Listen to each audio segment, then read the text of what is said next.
আমার সব স্বপ্ন শেষ হয়ে গেল। আমি ভাবছিলাম এবার খেতে যা ধান হইব সেটি বেচে গঞ্জে একটা চায়ের দোকান দিব, আমাকে আর আধা পেট খায় থাকতে হইব না। আমার সব স্বপ্ন শেষ হয়ে গেল। এই কি হয়েছে এটা আমারে খুইলা কও না। খেতে যায় দেখি আমাকে খেতে কোনো ধান নাই, সব ধান কাটটা জলিল ব্যাপারী ওর গুদামে পড়ছে। আমি যা করলাম আমার ভাগের ধান দেন, হিসাবে তো 80 মন ধান ওনের কথা, আমি তো ভাগে 40 মন পাই, আমার 10 মন দিয়ে ভাগে দিতে চায়। আমি এটা না নিয়ে আয়া পড়ছি।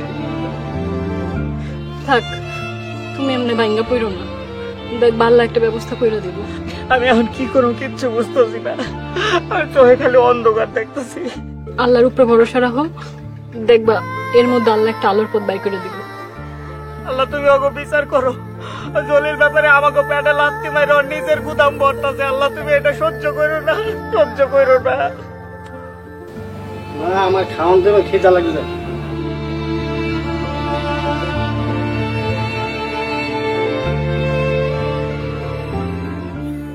চাচা আপনি এখানে খারান, আমি একটু খাওয়া।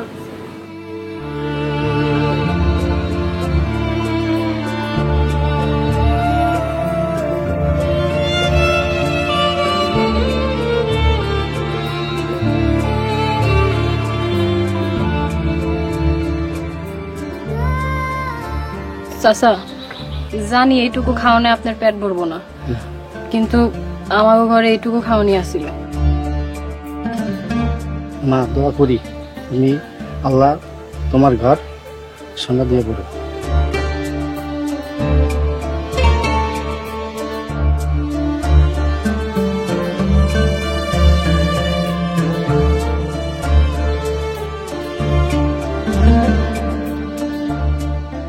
ঘরে তো এইটুকুই খাওয়ানো ছিল, এখন তোমারে কি খাইতে দিমু?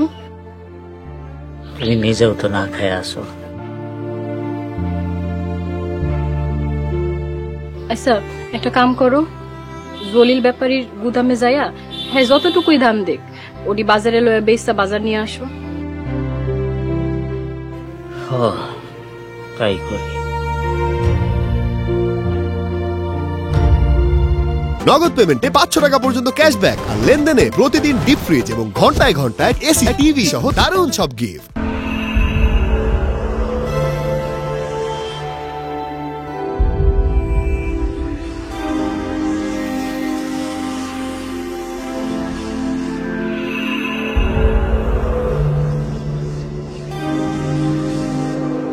কি হয়েছে তোমার? তুমি এখন দৌড়াদৌড়ি করতেছো কে?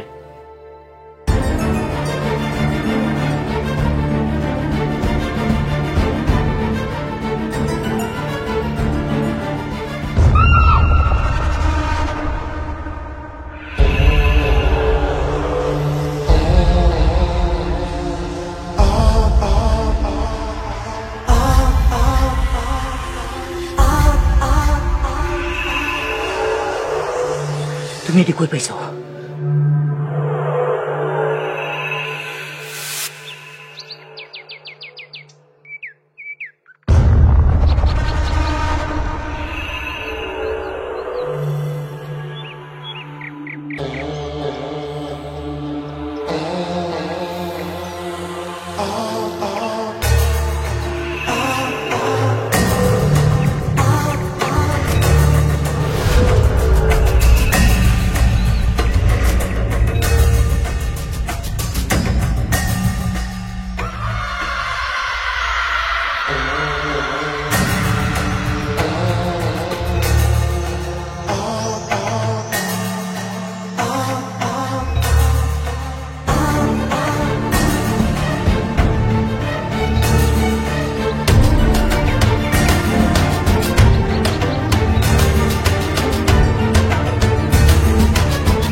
এইটা পায়া আমি অনেক ডরাই গেছি, আমার হাত পা কাঁপতেছে। আল্লাহ এতদিনে আমাকে দিকে মুখ তুললে চাইছে। এই লোকেই তো তুমি এটি পাইছো, আমাদের অভাব পেলে কিচ্ছু থাকবো না। কিন্তু এটা বেচবা কেমনে? জানা জানি হইলে তো মানুষ আমগো মাইরা এগুলো লয়ে যাইব। এখন যা করার ভাবনা চিন্তা করতে হইব, তাড়াহুড়া করন যাব না।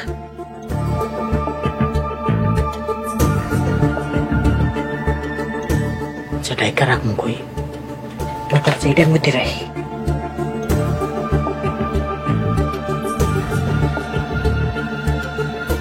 সেইটা কই রাখবো?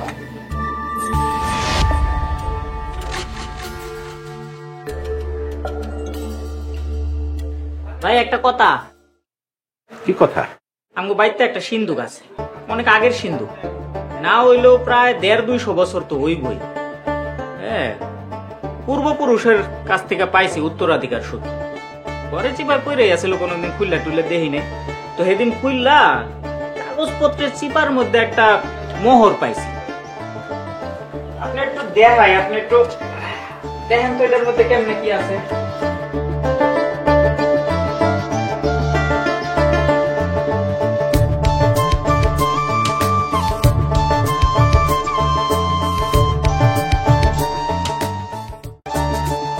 ঠিক মতো খাওয়া দাওয়া করো আর নিজের যত্ন নিও। আচ্ছা ঠিক আছে, তুমিও নিজের যত্ন নিও।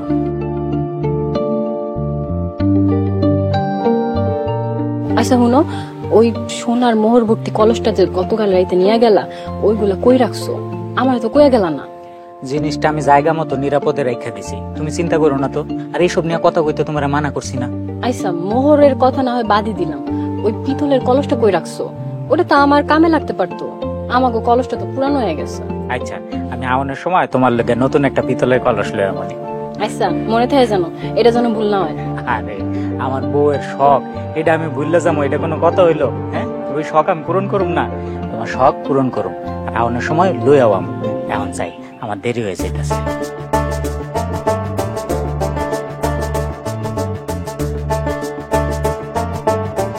সাবধানে যাইও।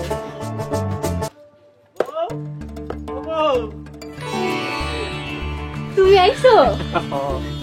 কেমন আছো? তোমার ছাড়া আমি কেমন থাকতে পারি তুমি বুঝো না? তোমার ছাড়া এই কয়টা দিন আমার কাছে মনে হয়েছে 1000 বছর। পাগলিটা কয় কি? এ দেখো বউ, তোমার লোকে কি আনছি। নতুন কলস? আমি তো ভাবছি তুমি ভুইলাই যাইবা। আমার বউ একটা কথা কইছে, সেটা আমি বলতে পারি? আচ্ছা যাও, এখন হাত মুখ ধুয়ে ঘরে যাও, আমি তোমার খাওয়ান দিতেছি। না, এখন তো খামো না। এখন আমি বাজারে যাবো, বাজারে গিয়া তোমার পছন্দের এত বড় একটা ইলিশ মাছ লয়ে আমু, তুমি এটা বাজবা, তারপরে দুইজনে মিললে খামো, ঠিক আছে? আচ্ছা ঠিক আছে। আচ্ছা থাকো, আমি আইতে।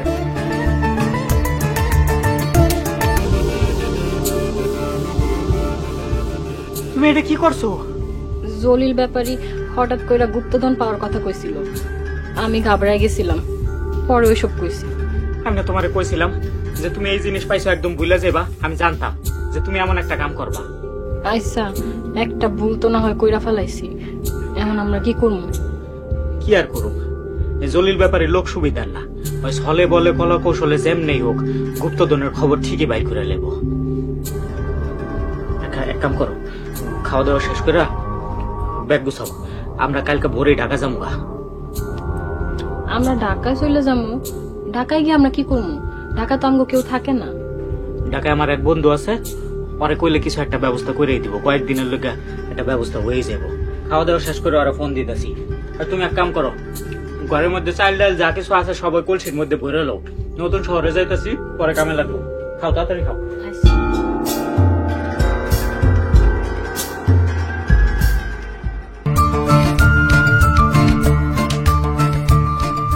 শিউলি, শিউলি, আরে শিউলি কই গেল? আইসো, দেহ কার আইছে?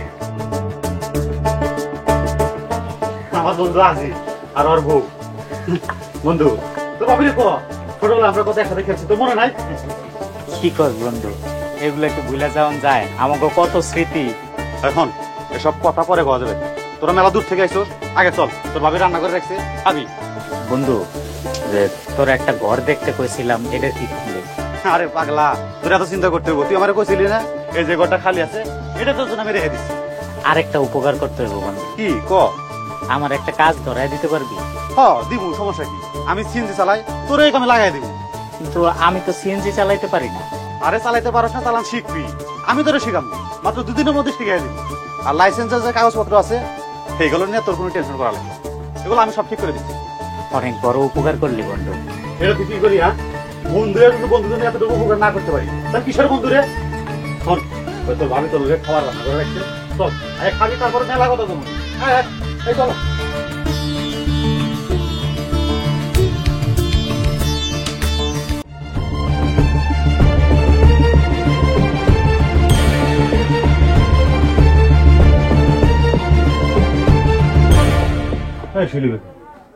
কি হয়েছে? কি ভাবতেছো?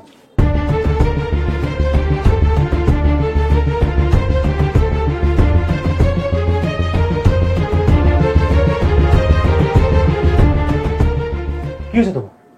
কথা কও না কেন? বসো তো, কথা আছে তোমার লগে। একটা জিনিস দেখে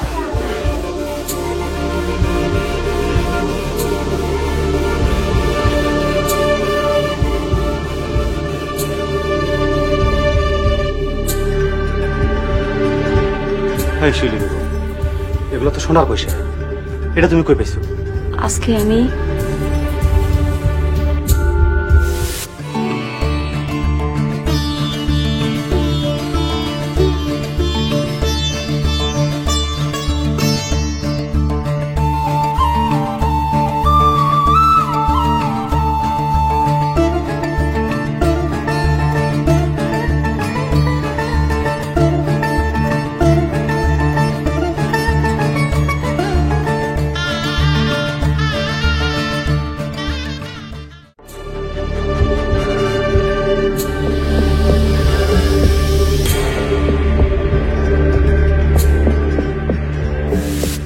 চলাফেরা খাওন লন দেখা আমি আগেই সন্দেহ করছি। সিএনজি চালায় কেউ এত টাকা কই পায়? একদিকে টাকা আর একদিকে আমার ছোটবেলার বন্ধু শিলি বেগম। আমি বুঝতেছি না আমি কোন দিকে যাবো, একটা বুদ্ধি দাও তো। তুমি কি বোকা নাকি? অবশ্যই টাকার দিকে যাবা। এই গুপ্তধন যার হাতে যায় তখন তার কথা কই। আমি হাতের কাছে এত বড় সুযোগ পেয়া হাত ছাড়া করতে পারবো না। আরে রে টাকা রে, বন্ধুর সাথে বেমানি করতে বাধ্য করলি। হ্যাঁ শিলি বেগম, এখন কি করা যায়? একটা বুদ্ধি দাও তো। বসো।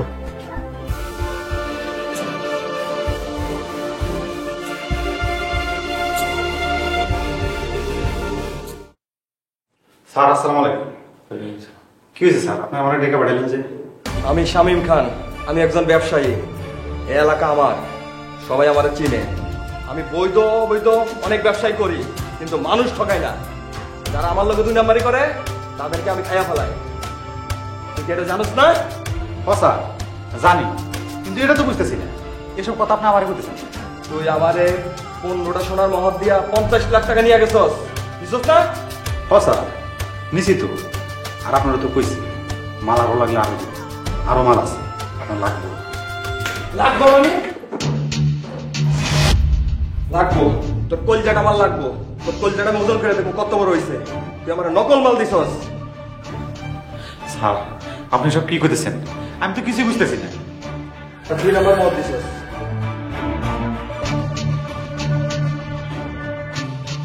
তুই এই নকল মোহর দিয়ে আমার লগে 2 নাম্বারি করছস। এর পরিণাম কি হবে তুই জানাস? স্যার এটা যে নকল আমি বুঝতে পারি নাই স্যার। ওর প্রত্যেকটা হাড্ডি ভাঙা শব্দ আমি শুনতে চাই। তোরা শুরু কর।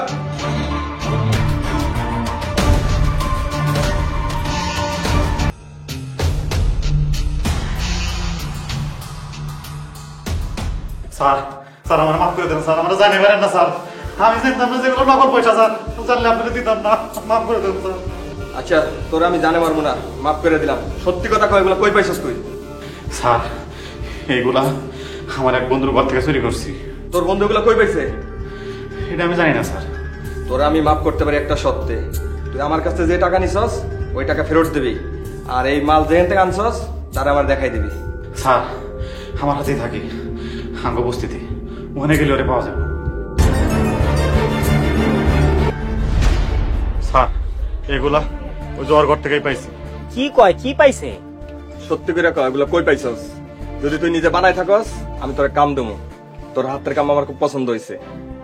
না না স্যার, এই জিনিস আমার না।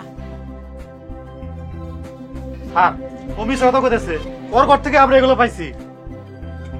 বুঝতে পারছি, এমনি এমনি কথা বাইরে না। এই ধর, এই ধর। স্যার স্যার স্যার স্যার আমার স্বামীরে কিছু কইলেন না স্যার। আমি আপনাকে সব বুঝাই কইতাছি। তাহলে কয় এগুলো কই পাইছস? কইতাছি স্যার, কইতাছি। আমি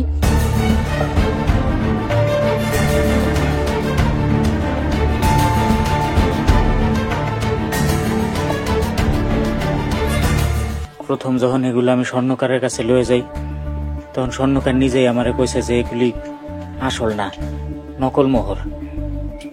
কিন্তু আসল মোহর ভাইবা আমি আমার বউয়ের চোখে মুখে যেই খুশিটা দেখছিলাম, নকল মোহর কই আর খুশিটা আমি নষ্ট করতে চাই নাই। আমি চাইছি হয় খুশি থাক, তাই রিতার কাছে আমি আসল কথাটা গোপন রাখছিলাম। তোমার স্ত্রীর প্রতি ভালোবাসা দেখে আমার খুব ভালো লাগছে। এই টাকা কই? টাকা বের কর।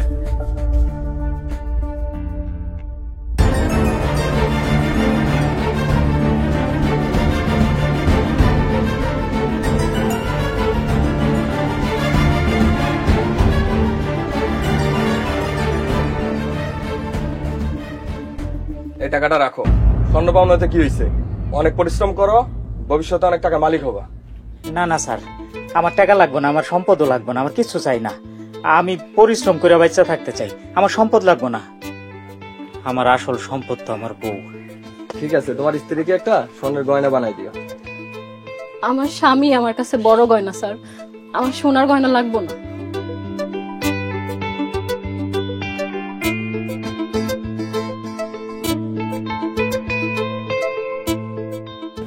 কার্ডটা রাখো আবার, কোনো সমস্যা হলে ফোন দিও। ঠিক আছে? ওকে।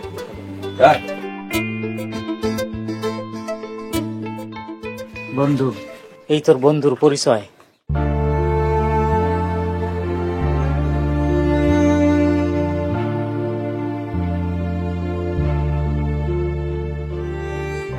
আমরা আর এই শহরে থাকবো না। জাগরের সবচেয়ে কাছের মনে করছিলাম, তার হামগুলো কেমন করতে পারলো। আমরা এখন এই গ্রামে চলে যাবো, দরকার হলে 2 বেলা না খেয়ে থাকবো, তারপরেও এই শহরে আর আসবো না। লও, আমরা এখন সব গুছাস করে চলে যাবো। আহো।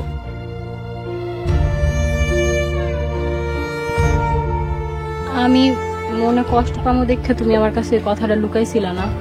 আমি ভাবছিলাম ওই সোনার কলসটা পাইলে আমাকে জীবন খুশিতে বইরা যাইব, কিন্তু আমি এটা ভুলে গেছিলাম যে আমার জীবনের সব খুশির মূল তো তুমি।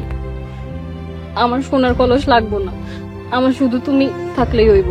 তোমার এই কথায় খুশি হইয়া আমি তোমারে এই কলসটা উপহার দিলাম। আমার কাছে তোমার দেয়া এই পিতলের কলসই সোনার কলস। পিতলের কলস? কি হয়েছে? তুমি এমনি হাসতেছো কেন? মজা নিতেছো না? আচ্ছা, তোমার একটা কথা কই, তোমার কাছে আর কিছু লুকামো না। আমি তোমারে কইছিলাম যে আমি পাটের মিলে একটা কাজ নিছি, ওই পাটের মিলে আমার কয়েকদিন থাকতে হইব, কিন্তু ওই সময় আসলে আমি সোনার মোহর গুলা লইয়া স্বর্ণকারের লগে আছিলাম।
তুমিও আমার কাছে একটা নতুন পিতলের কলস চাইলা আর আমিও তোমার এই ডাইনা দিলাম।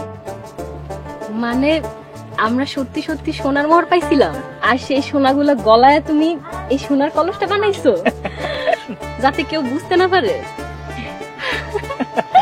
আল্লাহ গো, তোমার মাথায় এত বুদ্ধি কেমনে আইলো? কেমনে এলো জানি না, তাই আল্লাহ সঠিক সময় আমার মাথায় এই বুদ্ধিটা ঢুকাই দিছিল। আচ্ছা, আমরা এখন এই সোনার কলসটা কি করবো? এখন গ্রামে আইলাম মাত্র, সবুর করো, আগে ঘরে যাই, তারপরে সময় সুযোগ বুঝা সব করুম। আমার উপরে বিশ্বাস রাখো, চলো। চলো।